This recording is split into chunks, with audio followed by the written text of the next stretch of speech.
एक चोर था। उसको एक संत मिले। संत ने कहा, तुम मुझे गुरु बना लो और मुझसे मंत्र ले लो। तो ठीक है गुरुजी, आप मुझे मंत्र दीजिए, किंतु एक बात है कि मैं चोरी तो करना नहीं छोड़ सकता, क्योंकि ये तो मेरे भोजन का जरिया है। तो संत ने कहा, कोई बात नहीं, मैं एक मंत्र दूंगा जिसका सिर्फ तुम पालन कर लेना, बाकी चोरी अपनी करते रहो तुम, ये तुम्हारा अपना काम है। गुरुजी ने कहा उससे कि तुम सिर्फ एक काम करना कि किसी भी स्त्री को देखते हो उनको माँ और बहन ही समझना, बस इस नियम का पालन तुम हमेशा करते रहना। चोर ने कहा, ठीक है, ये तो मैं कर लूँगा। उस राज्य का राजा अपनी रानी को छोड़े बैठा था, क्योंकि रानी को कोई संतान नहीं हुई। राजा को बहुत क्रोध आया और उसने अपने महल के पास ही एक दूसरे मकान में रानी को छोड़ दिया और बाहर पहरे लगा दिए कि रानी बाहर न जाए। रानी अपना जीवन काट रही थी वैसे ही, जैसे उसका कोई ना हो, जैसे एक बिना पति की स्त्री होती है, उस तरह से वो अपने जीवन को निराशा में जी रही थी। एक बार उस चोर का जाना उस रानी के मकान पर हुआ।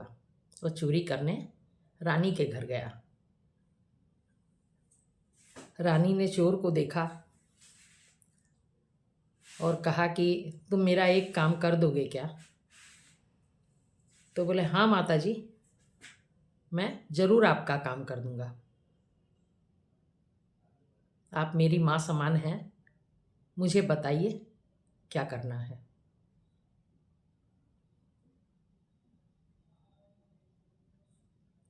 अभी कुछ करने की बात ही नहीं हुई, क्योंकि राजा के सैनिक बाहर थे जो रानी के घर की रक्षा करते थे, बाहर से निगरानी करते थे। और राजा भी छुप कर देखना चाहता था कि रानी कहीं गलत तो नहीं है, कुछ गड़बड़ तो नहीं है। उस दिन राजा भी छुप कर देख रहा था।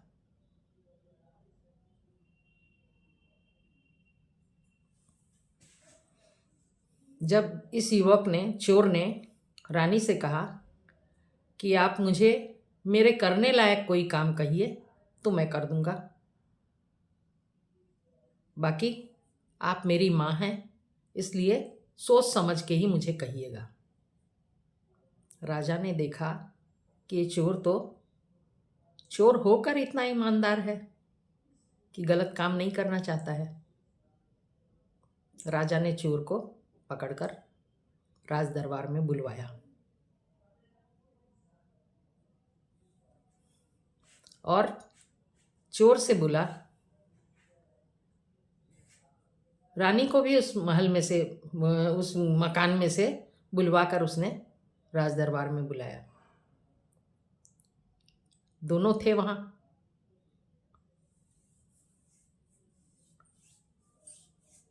तो चोर से कहा राजा ने कि तू चोरी करता है, तेरा तो काम गलत है, फिर तू इतना ईमानदार है कि तू गलत काम करने से बच रहा था और तूने कहा आप मेरी माँ हो। मुझे बहुत अच्छा लगा।